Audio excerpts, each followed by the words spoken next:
Shalom. Let's take a look together at Psalm number 5. If you have a Tanakh, a copy of the Bible, please turn to that psalm now and follow along as I read for you in English. For the leader on Nechilot, a psalm of David. Give ear to my speech, O Lord. Consider my utterance. Heed the sound of my cry, my King and God, for I pray to you. Hear my voice, O Lord, at daybreak. At daybreak I plead before you and wait. For you are not a God who desires wickedness. Evil cannot abide with you. Wanton men cannot endure in your sight. You detest all evildoers. You doom those who speak lies. Murderous, deceitful men the Lord abhors. But I, through your abundant love, enter your house. I bow down in awe at your holy temple. O Lord, lead me along your righteous path because of my watchful foes. Make your way straight before me. For there is no sincerity on their lips. Their heart is filled with malice. Their throat is an open grave. Their tongue slippery. Condemn them, O God. Let them fall by their own devices. Cast them out for their many crimes, for they defy you.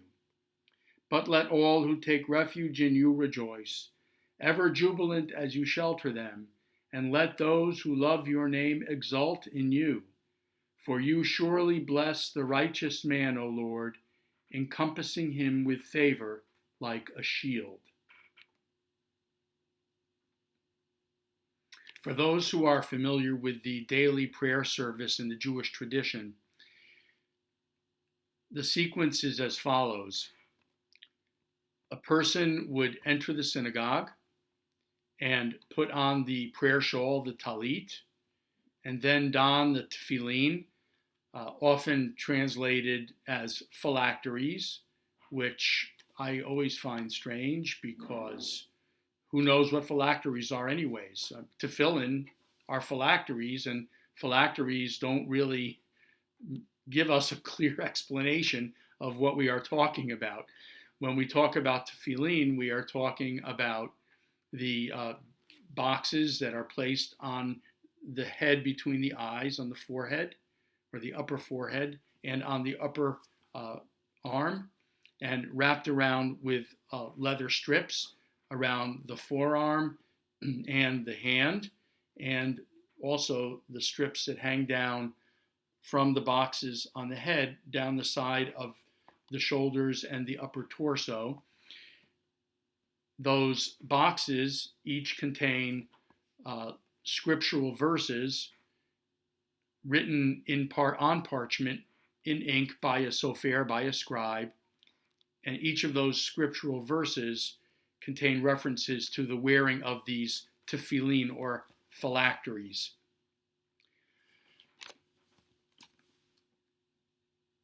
On the weekday mornings, we put on the tefillin. On Shabbat, we do not. So after we wear the talit and we put on the tefillin, one of the first prayers we recite is a prayer beginning with the words Ma tovu ohalecha Yaakov, Mishkanotecha Yisrael. How goodly are your tents, O Jacob, your dwelling places, O Israel. And this is a quote from the book of Numbers. And then immediately following that verse, we have a quote from the psalm that I just read for you. Va'ani barov chazdecha avo veitecha, eshtachave el heichal kodshecha beyiratecha. But I, through your abundant love, enter your house. I bow down in awe at your holy temple. One of the reasons why this verse, I believe, is inserted in this prayer or statement at the beginning of the morning prayer service is because it makes a reference to the reality of worshiping and praying in God's holy house, in God's holy temple. And also, it follows closely upon an earlier verse in the same psalm, verse 4, Hear my voice, O Lord, at daybreak. At daybreak, I plead before you and wait. So early in the morning, when after we wake and we perform our morning rituals, we exit and go to the synagogue to pray in a minyan, in a prayer quorum.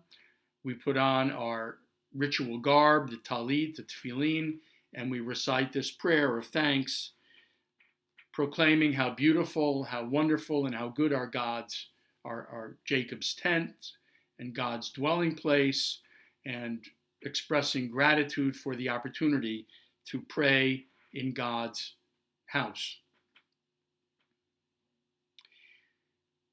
At this time, with synagogues shuttered up, we are unable to enter synagogues to pray.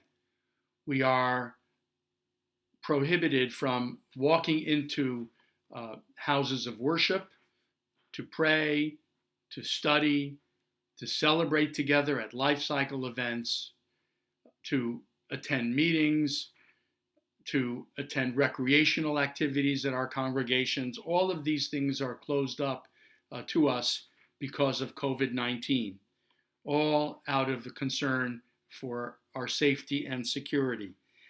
And we miss the opportunity to walk into a house of prayer. Personally, I miss the practice, my daily practice of attending morning services, of worshiping with my fellow congregants, standing together with them and chanting songs of prayer and of joy to God. I really miss that, as every morning I pray alone, or perhaps I attend a streaming service, live streaming at one of the synagogues I go to, or Zoom in with the miracle of that technology as I join my fellow worshipers. But I have to tell you, it's just not the same. Thank God we have that opportunity via the wonders of technology, and it helps us feel as if we are not completely alone, but it's still not the same. And I truly miss the opportunity to pray with my fellow worshipers.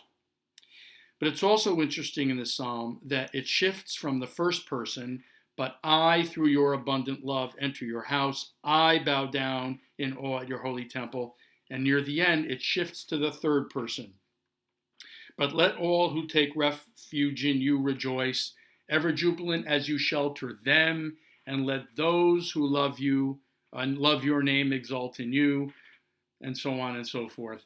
So I shift from the I, from the me, to the third person, as I recognize that I am part of a larger community, a community of Israel, a community of the people of Israel, who together worship and celebrate and praise God and share prayers of gratitude.